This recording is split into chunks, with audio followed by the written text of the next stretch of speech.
There are a number of benefits that are available to injured employees when they are hurt in Illinois that are available to them under the Workers' Compensation Act. I'll talk about one or two, and then Frank can discuss some of the others.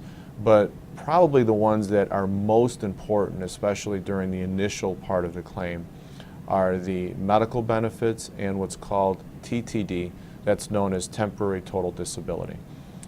Medical benefits are provided at 100% benefit to the employee, no cost to them, paid by the employer or its insurance company.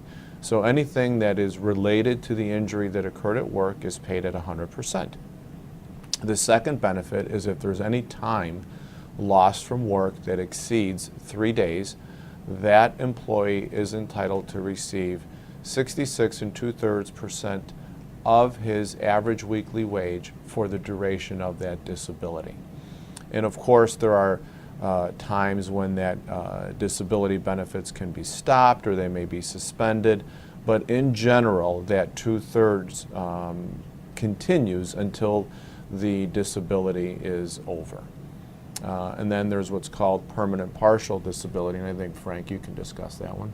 At the time that the doctor puts the employee, the injured employee, at maximum medical improvement, then the injured employee is entitled to what's called a permanency award or a settlement based on the permanency of the injury. Sometimes it's in the form of disfigurement, if there's a scar, or if there's a burn, something of that effect. But usually it's a percentage loss of use of the body part that was injured. There's also a lesser known benefit that is provided to the injured employee, but not every injured employee is eligible for it, and that's called maintenance or vocational rehabilitation.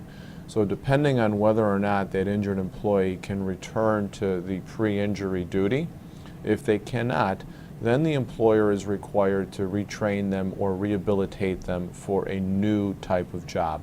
And that can be very complicated, very complex, but that is also a benefit that injured employees are entitled to.